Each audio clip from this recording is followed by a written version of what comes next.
Sebenarnya apa sih dokter, vaksin apa saja yang perlu diketahui oleh orang tua? Angka anak yang sakit meningkat mungkin 3 kali lipat. 3 kali lipat. Iya, iya, yang didominasi oleh batuk pilek. Betul. Kita tahu virus influenza itu menyebar dengan cepat. Apalagi kalau di sekolah mungkin progresnya kurang, ya namanya anak-anak ya. Ada waktu untuk buka masker, dia masa bermain, makan-makan, sehingga ini membuat Virusnya muter gitu ya, dokter, terus ya. Setelah dari rumah, dia pulang ke rumah, nulari adiknya, orang tua, keluarga, balik lagi sendiri. Tadi dokter menjelaskan ada vaksin yang injeksi, ada vaksin yang tetes. Nah, ini perbedaannya apa ya, dokter?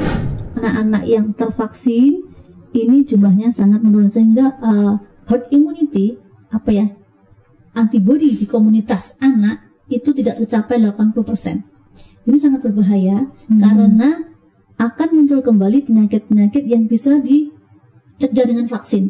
Misalnya saat ini barusan terjadi KLB atau wabah campak.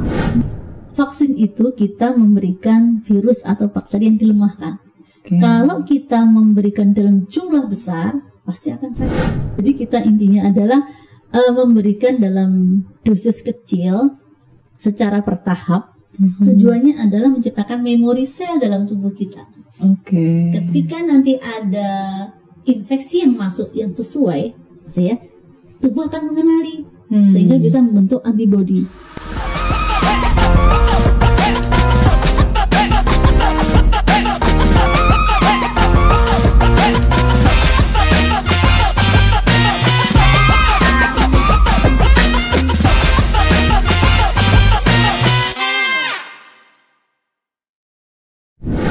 Ketemu lagi dengan program Kendang Sari Podcast yang selalu menghadirkan informasi-informasi terbaru tentang kesehatan ibu dan anak. Nah, untuk episode kali ini kita akan berdiskusi dengan salah satu dokter anak di Rumah Sakit Ibu dan Anak Kendang Sari, yaitu Dr. Ruli Rufiati, SPA. Nah, apa yang akan kita diskusikan? Hari ini kita akan ngobrol tentang vaksin. Jika vaksin terlambat, apa yang harus dilakukan? Nah, kita akan nanti sama-sama bertanya, sama-sama ingin tahu tipsnya bagaimana ya supaya tidak terlambat ketika anak harus divaksin. Nah, telah hadir bersama dengan kita siang hari ini Dr. Ruli Rufiati. Selamat pagi Dr. Ruli. Pagi Mbak Didi. Apa kabar dokter? Alhamdulillah sehat. Terima kasih ya dokter sudah berkenan hadir main ke podcast Kendang Sari. Ya. Nah, hari ini kita mau ngobrol nih dokter, seperti yang saya sampaikan di awal tadi tentang vaksin, khususnya misalnya kita anak terlambat untuk divaksin. Nah, apa yang harus dilakukan orang tua? Apakah itu nanti akan berpengaruh dengan efektivitas vaksin? Nah, tapi mungkin sebelumnya dokter mungkin mau menyapa dulu ayah bunda tercinta. Ya. Bagi bunda sekalian, sudah ini ya selesai pekerjaan rumah yang mudah-mudahan sehingga bisa konsentrasi mengikuti ini podcast. Baik. Vaksin jadi salah satu upaya kita untuk terhindar dari penyakit. Di samping juga ada upaya-upaya lain, misalnya nutrisi, menjaga kebersihan, kemudian juga olahraga dan upaya-upaya yang lain. Kita sadari bahwa dalam sejarahnya ya, vaksin telah menyelamatkan berjuta-juta manusia, termasuk mungkin yang terbaru ya kita rasakan COVID. Sebelum ada vaksin, berapa banyak korban yang jatuh. Tapi begitu vaksin mulai diberikan, kita rasakan benar nih COVID-nya segera turun jumlah angka kematian, angka kesakitan. Nah, begitu juga untuk buah hati kita. Kenapa vaksin penting? Tadi ya untuk supaya terhindar dari penyakit. Kapan vaksin dimulai? Kapan vaksin harus ada jadwalnya dan vaksin apa-apa? Ya itu memang kita harus tahu supaya kita tidak terlambat, supaya sebelum divaksin jangan sampai sudah kena. Rata-rata biasanya begitu ya. Ketika anak belum divaksin, maka kemungkinan akan jatuh sakit pastilah besar. Vaksin ibaratnya seperti payung, ya sedia payung sebelum hujan gitu ya. Kita tidak 100% bebas penyakit, tapi setidaknya kalau sudah divaksin, maka kita tidak akan mengalami gejala yang berat atau komplikasi. Seringkali penyakit itu kematiannya akibat komplikasinya, bukan dari penyakitnya. Bukan dari penyakit dasarnya, ada komplikasi yang misalnya nih diare, dehidrasi, sampai shock. Ya, shock inilah yang menyebabkan kematian. Oke. Alah di hari gitu aja ngapain? Misalnya mungkin orang melihat ini kan penyakit biasa, ngapain mesti harus vaksin? Gitu ya. Padahal komplikasi akibat tidak divaksin bisa gejalanya berat, bahkan sampai kepada kematian. Atau misalnya campak. Alah orang dia bilang gabak ya. Padahal sebenarnya mungkin agak sedikit beda. Gabak paling juga akan sembuh sendiri. Ya, mungkin campaknya sembuh sendiri, tapi komplikasi akibat campak itu yang menyebabkan kematian. Gitu ya. Ya. Jadi prinsipnya apapun vaksin, maupun apapun ya jenis vaksin, tujuannya adalah memproteksi supaya tidak jatuh pada gejala berat dan tidak jatuh pada komplikasi yang mengakibatkan kematian. Jadi itu ya Bunda pentingnya ternyata vaksin itu memang tidak akan menjamin terbebas dari penyakit, tapi paling tidak dengan kita memberikan vaksin maka kita melakukan upaya perlindungan ya dokter pada buah hati tercinta. Dan disampaikan dokter Ruli tadi, dengan diberikan vaksin maka tingkat keparahan penyakitnya bisa dikurangi dan resiko komplikasinya tadi ya dokter ya itu juga bisa dikurangi. Jadi ayah bunda kalau misalnya saat ini sedang hamil, pastikan nanti ketika sudah melahirkan rutin melakukan vaksinasi untuk buah hati tercinta. Dan yang saat ini sudah lahir putra putrinya, pastikan juga selalu melakukan vaksinasi sesuai dengan jadwal ya dokter ya. Iya. Nah, bicara tentang jadwal ini dokter ya. Ini kan vaksin itu kan banyak macamnya. Kalau misalnya kita lihat ada vaksin BCG, ada vaksin DPT. Nah, buat calon ibu mungkin atau calon ayah bunda, kalau mendengar sepintas lalu apa ya bedanya, terus kapan harus vaksin? Nah, sebenarnya apa sih dokter, vaksin apa saja yang perlu diketahui oleh orang tua? Jadi vaksin ini sangat tergantung dari schedule vaksin, tergantung dari badan penyakit sebenarnya. Seberapa besar tingkat penyakit ini di suatu negara. Kadang program di masing-masing negara itu berbeda-beda. Sedikit schedule-nya agak sedikit berbeda. Indonesia negara tropis dengan berbagai macam jenis penyakit. Semua penyakit ada di Indonesia. Jadi kenapa jadi jadwal vaksinnya mepet banyak gitu kayaknya dok ya. Padat banget. Karena memang di kita itu jumlah macam penyakit sangat banyak sekali, gitu ya. Nah, ada namanya vaksin dasar, ada vaksin tambahan. Nah, vaksin apa yang di cover pemerintah, yang disubsidi oleh pemerintah adalah vaksin yang itu penyakitnya bisa menyebabkan angka kematian yang tinggi. Nah, itulah yang disupport dulu oleh pemerintah supaya angka kematian pada balita bisa menurun. Apa itu contohnya? Pada saat lahir hepatitis B diberikan maksimal biasanya 12 jam harus diberikan perlindungan terhadap hepatitis B pada bayi. Kita tahu hepatitis B jika ini terkena pada kita, pada akhirnya akan bisa memicu terjadinya kanker liver pada dewasa, ya. Memang perjalanannya panjang, dia penyakit yang tidak langsung ketahuan, tapi dia perjalanannya agak lama. Terus hepatitis B mungkin kejadiannya bisa tertular dari transfusi darah atau injeksi, seperti itu pada penularannya. Polio, kita tahu polio juga bisa berdampak pada motorik anak ya, karena itu kelumpuhan akut pada anak. Kita diupayakan sebenarnya Indonesia sudah bebas polio tahun 2023. Polio ini awalnya diberikan secara tetes, nanti akan secara gradual atau bertahap menjadi polio yang injeksi. Gitu. BCG, polio, DPT, difteri, pertussis, tetanus. Ya. DPT ini sekarang vaksinnya sudah dikombain, sudah dikombo. Jadi dalam satu kali injeksi sudah mengandung 5, namanya Pentabio. Kalau di vaksin yang dari produk luar itu mengandung 6. Jadi lebih banyak ya dokter ya. Polionya sudah masuk injeksi. Kalau kita kan polionya tetes. Kemudian yang satu lagi adalah campak. Campak diberikan pada usia 9 bulan. Semenjak pandemi, angka jumlah balita yang divaksin sangat jauh menurun. Ya, karena ketakutan. Ya, posyandu nggak ada, ketakutan dari orang tua untuk membawa ke pelayanan kesehatan, sehingga anak-anak yang tervaksin ini jumlahnya sangat menurun, sehingga herd immunity antibodi di komunitas anak itu tidak tercapai 80%. Ini sangat berbahaya karena akan muncul kembali penyakit-penyakit yang bisa dicegah dengan vaksin. Misalnya saat ini barusan terjadi KLB atau wabah campak. Kemudian difteri juga di beberapa daerah juga ada wabah.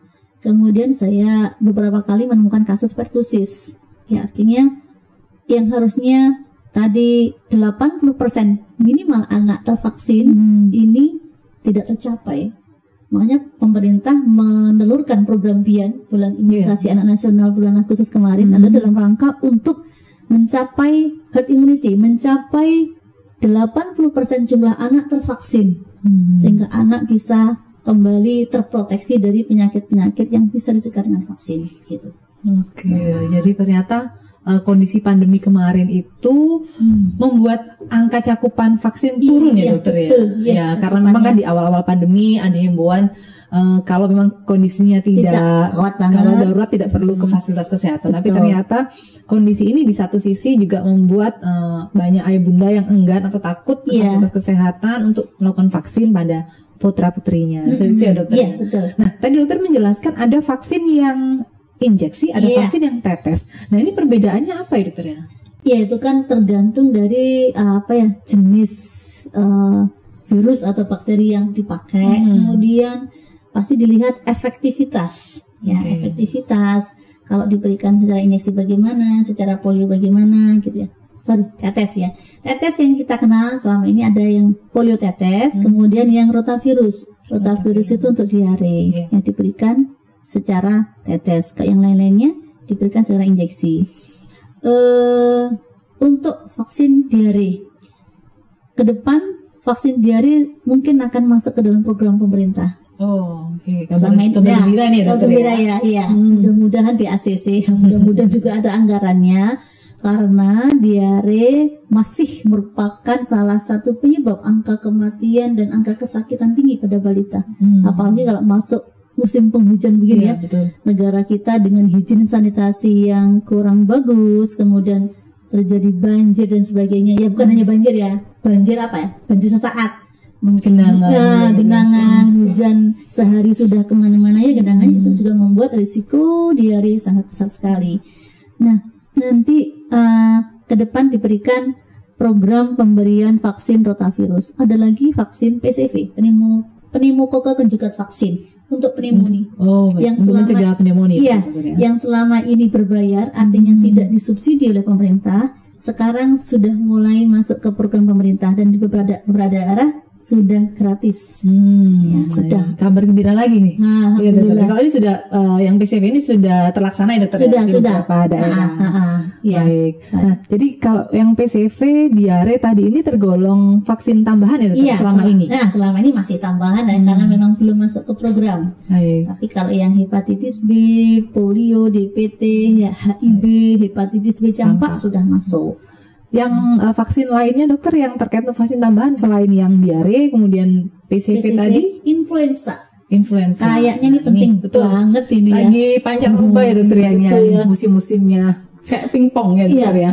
Kayaknya setelah PTM, setelah tatap muka pelajaran di sekolah, angka kesakitan pada anak sangat tinggi. Mungkin saya kalau di Rumah Sakit Kendang Sari, saya mengamati sih angka anak yang sakit meningkat mungkin 3 kali lipat. Iya, yang didominasi oleh batuk pilek. Kita tahu virus influenza itu menyebar dengan cepat. Apalagi kalau di sekolah mungkin progresnya kurang ya, namanya anak-anak ya. Ada waktu untuk buka masker, dia masa bermain, makan-makan, sehingga ini membuat virusnya muter terus ya. Setelah dari rumah, dia pulang ke rumah, nulari adiknya, orang tua, keluarga, balik lagi situ ya. Akhirnya sebenarnya vaksin influenza saya kira penting untuk anak-anak, apalagi di masa-masa sekolah ya. Vaksin influenza bisa diberikan sejak mulai 6 bulan. Usia 6 bulan.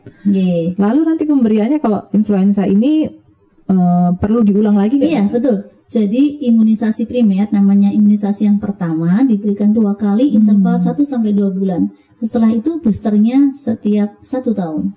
Boosternya setiap tahun. Kenapa sih harus di booster? pertanyaannya. Betul, iya. Dok, kok berkali kenapa nih sampai berapa kali? Kadang pertanyaan yang sering saya ini ya dari pasien, ini sampai berapa kali nanti? Udah bosan ya, Pak? Jadi vaksin itu kita memberikan virus atau bakteri yang dilemahkan. Kalau kita memberikan dalam jumlah besar, pasti akan sakit. Benar ya? Anak yang disuntik itu ya? Kita menyuntikkan kan tidak dalam rangka untuk membuat sakit. Ya. Karena kalau orang tua mindsetnya, alah kenapa divaksin tambah loro? Ya, jadi kita intinya adalah memberikan dalam dosis kecil secara bertahap. Tujuannya adalah menciptakan memori sel dalam tubuh kita. Ketika nanti ada infeksi yang masuk yang sesuai, ya, tubuh akan mengenali sehingga bisa membentuk antibodi. Kalau tubuh tidak mengenali ya pasti akan sulit ya. Kita kan belum punya antibodi. Nah, tujuan itulah vaksin kenapa diberikan enggak dalam dosis yang besar karena kita akan jatuh sakit. Makanya bertahap itu berapa kali, interval berapa lama, itu adalah dalam rangka mencapai dari dosis protektif. Ya, maksudnya antibodi tercapainya. Kita bentuk Iya, antibodinya protektif sehingga anak benar-benar akan terproteksi. Kenapa di booster? Ada waktu tertentu maka antibodinya akan turun lagi. Makanya kenapa harus di booster? Misalnya DPT 1, 2, 3 usia mulai 2 3, 4 di booster lagi 1,5 tahun atau 8 bulan di booster lagi waktu usia sekolah. Karena pada waktu-waktu itu ya antibodi mulai turun lagi sehingga harus dikasih lagi untuk mengingatkan ya, misalnya memori sel kita ada lagi gitu. Jadi kalau untuk yang booster itu dokter, dia ngulangnya sampai berapa lama ya dokter? Ini sebutlah misalnya influenza. Influenza ini apakah setiap tahun dia harus booster? Oke, setiap tahun. Ini pada anak-anak. Iya. Kalau misalnya yang tadi DPT dokter? DPT kan usia 2, 3, 4, kemudian diulang 18 bulan, diulang lagi 5 tahun. 5 tahun. Oke, setelah sekolah. Itu ada lagi. Sudah selesai. Ya. Kalau campak? Campak usia 9 bulan, diulang kemudian 18 bulan, diulang lagi 5 tahun. 9, 18 bulan dan 5 tahun. Kalau apalagi tadi dokter? Kayak PCV ya? itu sebenarnya tidak saklek ya. Artinya kenapa sih di usia di bawah 1 tahun tuh waktunya rapat banget? Karena pada usia di bawah 1 tahun imunitas seorang anak sangat lemah ya, rentan untuk sakit. Nah, kenapa banyak vaksin yang diberikan di bawah usia 1 tahun? Semakin usia bertambah, secara imunitas ya akan meningkat. Makanya jadwalnya sudah mulai agak longgar. Yang betul. hanya di booster beberapa aja. Nah, padatnya memang di usia 1 tahun. Itu karena memang masa rawan untuk sakit pada anak. Setelah ASI eksklusif 6 bulan, mulai MPASI, mulai ini banyak kegaduhan. Kegaduhan maksudnya makannya susah. Mengenal makanan tambahan tadi kan tidak semua berhasil melewati fase ini MPASI, benar ya? Betul. Biasanya memang sakit itu di setelah ini, setelah ASI eksklusif. Tantangannya ada di situ dokter ya. Makanya kenapa pemberiannya banyak di usia di bawah 1 tahun. Nah ya, itu juga yang mungkin jadi tantangan ya dokter buat orang tua nih karena rapetnya jadwal. Nah, ada kalanya itu kan untuk vaksin ini anak diusahakan kondisinya sehat ya dokter. Betul. Nah, dengan kondisi yang misalnya hari-hari inilah dengan banyak anak sakit, harusnya misalnya DPT yang tadi dokter katakan 2, 3, 4. Bulan kedua bulan ketiga dia demam karena mungkin batuk pilek sehingga terlewatlah tidak bisa diberikan. Nah, ini seperti apa ya dokter misalnya kondisinya harus terlewat karena sesuatu hal? Apakah harus mengulang lagi dari awal atau lanjut aja vaksinnya? Seperti itu bagaimana dokter? Jadi mengharapannya kenapa sih interval dibuat sebulan sekali atau mungkin 8 minggu begitu ya, dalam rangka untuk mencapai antibodi yang protektif. Cuma ada kondisi yang ketika divaksin anak belum siap. Pada kondisi sakit tidak mungkin kita akan berikan tambahan virus atau bakteri ya, karena anaknya tidak fit. Satu, yang kedua dia tidak mungkin akan bisa membentuk antibodi karena tubuhnya sedang diserang oleh musuh yang lain. Gitu ya. Kalau terlambat ya apa boleh buat ya memang harus menunggu sampai anak ini betul-betul sembuh, sehingga ketika divaksin dalam kondisi fit dan dia antibodi yang terbentuk akan menjadi bagus ya. Kalau tertinggal apakah harus mengulang? Enggak, selama ini kita tidak mengulang begitu ya. Catch up, ya dikejar aja mana yang kurang. Dikejar aja ya sejauh apa istilahnya kita menggenapi schedule yang kurang. Ya, makanya kenapa kalau program Bian kemarin ya, Bian menyelesaikan semua diberikan, semua semua rata diberikan. Tidak memandang apakah Nah, sebelumnya sudah pernah dapat atau tidak ya, Dok gitu ya. Jadi intinya kita mengejar ketertinggalan itu supaya terpenuhi gitu ya. Berarti kalau misalnya tadi dokter sebut istilahnya catch up tadi, kalau misalnya terlewat di bulan ketiga dan dia baru fit misalnya di bulan keempat, berarti dia disuntikan dosis kedua di bulan keempat, nanti yang dosis selanjutnya yang mengikuti interval yang seharusnya. Ya, Wah, betul. ini informasi yang penting ini. Meskipun sebenarnya kalau intervalnya memanjang, ya antibodi mungkin tidak sebagus atau seoptimal jika intervalnya sesuai. Tapi ya itulah daripada tidak diberikan ya dokter. Betul, daripada tidak diberikan. Karena kita tahu mengedukasi masyarakat untuk mau vaksin ya tidaklah mudah. Ada beberapa golongan masyarakat yang mungkin secara mindset belum terbuka untuk vaksin ini, sehingga di bagian inilah kuman itu bisa masuk di populasi inilah kuman itu bisa berkembang yang itu akan menulari yang lainnya gitu. Apalagi ada juga mitos yang mengatakan kalau habis vaksin bukannya sehat malah sakit, demam gitu ya. Takut kok mau bocah harus sehat divaksin tambah lorong gitu. Kan begitu ya. Itu orang tua yang harus dibenarkan, diluruskan lah. Padahal demamnya ini yang tadi dokter sampaikan ini merupakan sebuah bentuk reaksi ya dokter ya. Betul, reaksi tubuh sebenarnya. Nah dokter berarti kalau nah ini untuk orang tua juga ya yang memang sudah terlanjur terlewat, nggak perlu sedih, nggak perlu bingung lagi nanti ngitungnya gimana, karena dokter Uri menyampaikan udah kasih aja nanti akan mengikuti jadwal yang seharusnya. Iya betul. Ya, karena juga saya ngalamin sendiri dokter, karena saya vaksin waktu itu mau influenza, lalu ya tadi batuk pilek nggak selesai. Ayah sampai sekarang juga belum yang dosis kedua yang dasarnya ya belum dapat. Jadi ya buat ayah bunda yang mungkin mengalami hal yang sama, saat anak sehat langsung bawa ke fasilitas kesehatan ya dokter ya untuk mengejar ketertinggalan vaksinnya. Mungkin ada beberapa perkecualian vaksin yang misalnya nih vaksin rotavirus. Dosis pertama harus tidak melebihi usia 12 bulan. Nah ini catatan ini untuk yang rotavirus saja dokter ya. Jadi dosis pertama tidak boleh melebihi usia 12 minggu. Tidak boleh melebihi usia 12 minggu. Oke. Dan dosis terakhir harus dia selesai 6 bulan. Jadi kan memang ada rotavirus ada 2 jenis, ada yang 3 pemberian, 3 dosis, ada yang 2 dosis. Nah, diharapkan ketiganya selesai dalam waktu usia 6 bulan. Jika melebihi itu mungkin ya tidak efektivitasnya nggak terlalu baik. Terus ada lagi vaksin misalnya varicella, cacar air. Ya. Kalau sudah terkena ya nggak usah vaksin. Oke. Karena tubuhnya sudah punya memori dan biasanya akan tersimpan lama. Kalau kita kasih justru nanti timbul herpes zoster biasanya. Kalau pernah varicella kemudian divaksin itu nanti malah di kemudian hari timbul herpes zoster karena kayak memorinya terangsang ya. Berarti kalau orang tua yang misalnya mau vaksin varicella harus ngomong dulu ya dokter ya. Pastikan anaknya sudah pernah atau belum mengalaminya. Oke. Tapi varicella atau cacar air harus jelas ya, maksudnya dia pelantingan isi air. Namanya kadang deskripsinya tuh kadang hampir sama ya. Ruam yang bagaimana. Nah, kalau cacar air kan jelas ya. Dia diawali panas, mungkin ada sumber, kemudian timbul bercak pelantingan isi air, kemudian bernanah, kemudian dia pecah ya keropeng ya.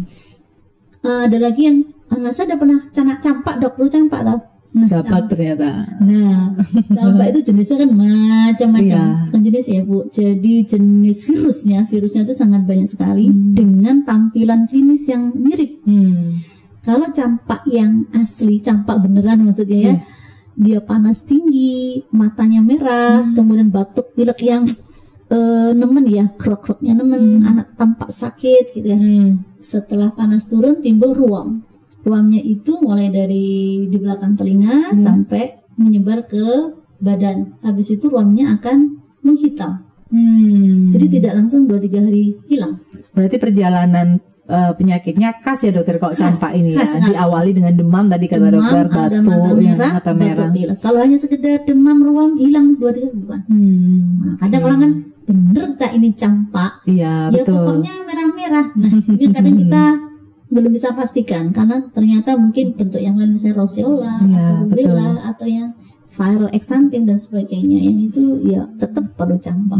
Karena kalau kita bicara bercak di kulit ini kan definisinya sekali. dibilang bercak itu kita Apa? memang harus dilihat ya dokter Gambarannya ya, bagaimana? bentuknya seperti apa. Jadi memang kalau untuk orang tua saat memang anak sakit dan muncul bercak sebaiknya tidak mengira-ngira ya dokter ya. Betul. Segera bawa ke fasilitas kesehatan supaya dokter benar-benar menentukan ini bercaknya karena alergi kah, karena kalau orang Jawa bilang apa biduran, Biduran, ya. atau gabak kah, atau memang dia tergigit serangga dan macam-macam ya dokter ya. Nah, jadi orang tua, ayah bunda tercinta, inilah pentingnya kita rutin nih datang ke fasilitas kesehatan. Selain untuk kita memantau tumbuh kembang si kecil, juga memberikan vaksinasi, dan kalau anak sakit bisa tertangani dengan tepat. Itu tidak mengira-ngira ya dokter. Betul. Ya? Istilahnya diagnosisnya dan terapinya cepat tepat. Iya, betul. Ya. Nah, Lalu tambah lagi mungkin vaksin yang saya kira penting untuk anak-anak mau masuk usia sekolah. apa itu dok? Hepatitis A, Hepatitis A. tipes, yang itu penularannya lewat makanan ya, air atau makanan yang terkontaminasi. Seringkali nih, misalnya di daycare atau di mulai TK, mulai SD, SMP, ada beberapa kasus wabah hepatitis A itu di daerah kos-kosan, kos-kosan mahasiswa. Artinya terkait dengan Izin sanitasi. izin sanitasi dari makanan minuman. Ya kan kalau anak usia sekolah kan agak-agak mungkin nggak terlalu perhatian ya. Jadi penting sekali, termasuk tadi influenza, hepatitis A, tipes. Ini bekal untuk anak sekolah Iya, ya. betul, anak sekolah ini. Kan beda-beda. Tadi yang kalau yang di waktu usia balita kan DPT, hepatitis ya campak. Iya, betul. Ini udah sekolah beda lagi nih penyakitnya. Karena sudah terpapar dengan lingkungan ya dokter ya. Betul, iya. Ya, jadi ayah bunda ingat ada 3 vaksin penting untuk anak-anak yang mulai masuk ke sekolah. Tadi Iya. dokter Ruli sampaikan influenza, kemudian hepatitis A ya dokter, dan tipes. Iya. Nah ini mungkin hepatitis A dan tipes ini yang mungkin jarang orang tua Menyadari, berpikir untuk melakukan Iya. hal ini ya dokter, karena tipes ya biasa. Iya. Tapi apakah kalau misalnya tipes dokter sifatnya sama seperti yang campak tadi, yang varicella? Kalau sudah pernah kena tipes, berarti tetap boleh divaksin ya? Tetap. Oke. Karena antibodinya kan tidak bertahan lama. Kan Baik. bisa nih tipes yang sudah kedua, ketiga, kadang-kadang begitu ya. Kalau dulu udah pernah tipes tapi kok kena lagi ya masih bisa, namanya kumannya kan masih masuk ke tubuh bisa. Nah, ini terkait dengan jadwal dokter. Dokter ada tips nggak nih buat orang tua iya. supaya nggak lupa jadwal? Kadang-kala ini kan terlewat jadwalnya bukan karena anak sakit, tapi karena mungkin orang tua Kesibukan. lupa gitu kan. Oh iya, ini kan harusnya vaksin DPT yang ketiga nih, Iya. wah terlewat. Nah, mungkin ada tips nggak dok supaya kita orang tua ini tidak ketinggalan atau terlewat dengan jadwal vaksin? Reminder yang mungkin mudah diingat ya. Ya, kita punya HP kan setiap saat nempel terus di kita ya. Ya, kasihlah reminder di HP. Atau reminder yang kedua, gajian nih. Saya bisa, tanggal ini aja dok, apa habis gajian dok tertawa aja. Ya, artinya menyisihkan sebagian kecil dari penghasilan kita untuk Masuk kesehatan pos anak. Iya, vaksin, masuk ya. pos khusus. Nah itu kayaknya reminder yang paling, kalau saya sih paling mudah ya, karena ketika ada uang kita mesti apa sih prioritas utama. Karena kebutuhan rumah termasuk salah satunya, karena kesehatan adalah hak setiap anak. Iya, betul. Ya, saya yakin ketika kita mengutamakan anak-anak kita, rezeki itu akan datang ya, akan dipenuhi.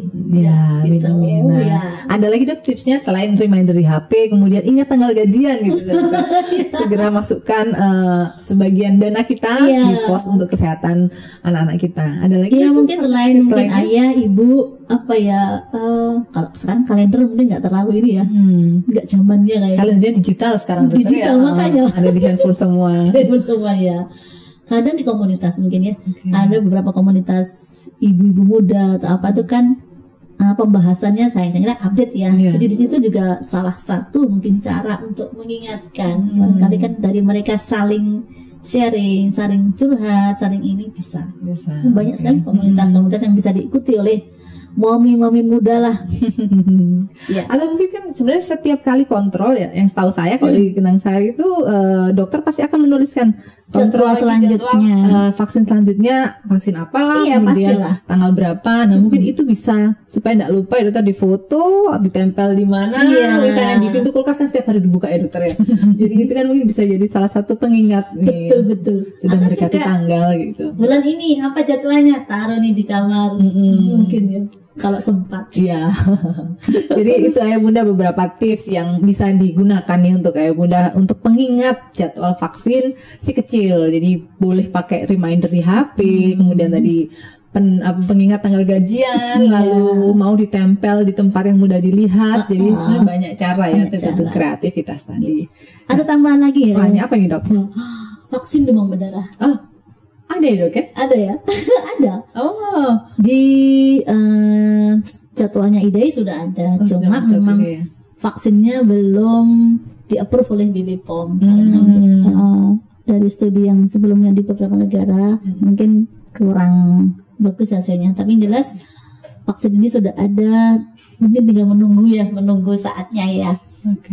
Karena yang kemarin itu dari sisi biaya memang masih agak mahal. Berarti ini masih belum disahkan ya? Dok? Belum ya, tinggal menunggu keputusannya. Kita tahu demam berdarah juga penyakit yang menjadi momok ya bagi kita semua. Iya. Meskipun sejak zaman bahla ya demam berdarah ada, tapi sejak saat ini pun demam berdarah juga menimbulkan angka kematian yang tinggi. Ya, betul. terkait dengan situasi di negara kita memang genangan air tidak bisa dihindari ya. Betul. Nah, dengan serotipe kumannya yang mungkin dia virulensinya ganas hingga jatuhnya lebih berat biasanya gitu. Ada, tapi tunggulah nanti bentar. Tunggu waktunya. Iya.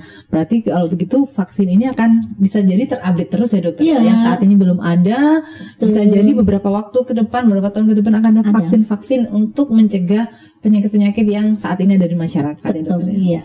Nah, saya tadi tertarik dengan cerita di awal dokter yang disampaikan bahwa kebijakan vaksinasi itu tergantung setiap negara, bukan hanya daerah. Misalnya nih, ada satu keluarga tinggal di Indonesia.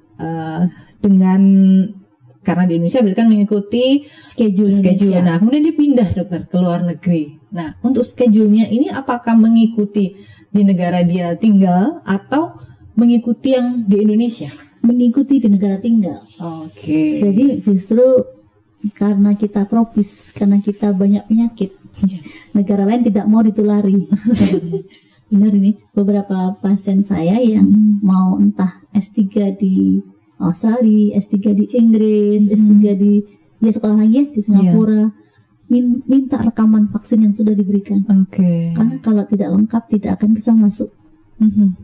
Jadi detail semua, ibaratnya ya bahwa warga negara yang masuk ke negara yang mereka aman, tidak membawa penyakit yang bisa menulari warga negaranya begitu. Jadi recordnya harus tersimpan dengan baik, kapan diberikan, jenisnya apa. Begitu juga misalnya ada beberapa pasien Kendang Sari yang dari luar. Saya beberapa menemukan dari Kamboja, dari India, dan ke sini. Saya juga menjelaskan bahwa schedule yang ada di negaranya berbeda dengan di negara kita. Karena beban penyakitnya berbeda. Saya sarankan kalau memang ke Indonesia harus mengikuti yang di Indonesia. Walaupun nanti akhirnya mengulang lagi ya dokter. Ada kemungkinan mengulang atau sebenarnya melanjutkan? perbedaannya nggak terlalu besar banget, yang mungkin schedule bulan aja Jadwalnya. gitu jadwal aja, tapi secara prinsip sama. Oke, jadi ternyata penting sekali yang catatan vaksin tadi ya dokter. Betul. Ya? Jadi buat ayah bunda yang mungkin habis pulang vaksin, taruh bukunya di mana, nanti mau vaksin, lu bukunya di mana gitu kan. Seringkali Sangat gitu, penting. karena saya juga ngalami dokter, kadang lupa. Iya. Karena terlalu jauhnya atau lupa tadi itu, jadi mau vaksin ditaruh di mana gitu kan. Itu penting sekali di dokumen yang ya, penting, iya. Bahkan kalau tidak ada record itu, si anak tidak bisa melanjutkan sekolah di luar. Ini Ya, ini khusus untuk yang mau lanjut ke luar negeri. Iya. Tapi juga kan sekarang ini beberapa sekolah di Indonesia juga mensyaratkan itu ya dokter ya. Ada beberapa sekolah sudah ada yang mungkin aware jadi terhadap itu ya. syarat melampirkan bukti vaksin pada anak. Itu pernah saya tahu beberapa rekan gitu melampirkan itu sebagai salah satu persyaratan sekolah. Iya, seperti iya. itu.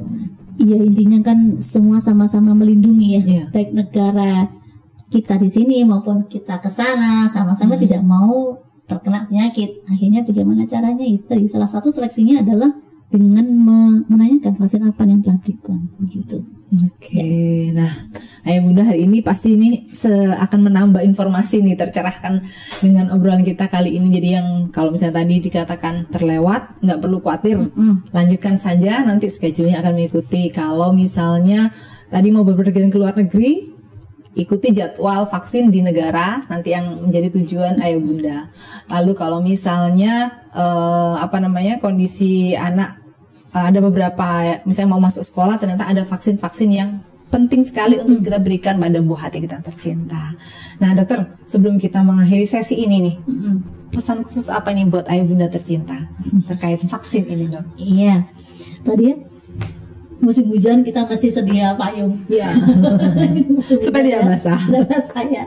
Payung atau mantel atau apapun sama ya, supaya anak kita tumbuh optimal, cerdas seperti yang kita inginkan, dia mencapai cita-cita dan harapan orang tua. Tentu kita akan membekali dia dengan bekal terbaik. Apa sih? Nutrisi, vaksin, higien sanitasi, olahraga, semua yang merupakan hak anak kita berikan dengan sebaik-baiknya, supaya dia bisa nanti menjadi harapan kita semua ya. Dia bisa menjadi generasi penerus kita semua. Betul. Terima kasih Dr. Ruli untuk sharing informasinya pagi hari ini untuk Ayah Bunda dan keluarga di Indonesia. Nah, untuk Ayah Bunda nanti pastikan juga mengikuti terus Kendang Sari Podcast setiap weekend, karena akan ada informasi-informasi menarik lainnya yang kami hadirkan di tengah-tengah keluarga. Nah, untuk Ayah Bunda yang mau memberikan komen, silahkan menuliskan komennya atau pertanyaan di kolom komentar. Yang belum subscribe, jangan lupa subscribe, like, dan juga share tayangan ini ke lebih banyak keluarga. Dr. Ruli, terima kasih sudah berkenan hadir dan cerita banyak nih dengan kita hari ini. Nanti kita ketemu lagi dengan episode yang lain ya dok ya. Oke, siap Mbak Didi. Ya baik, terima kasih untuk Ayah Bunda yang sudah menyaksikan tayangan Kendang Sari Podcast episode kali ini. Kita akan ketemu lagi dalam episode mendatang. Sampai jumpa. Sehat semua ya Bunda.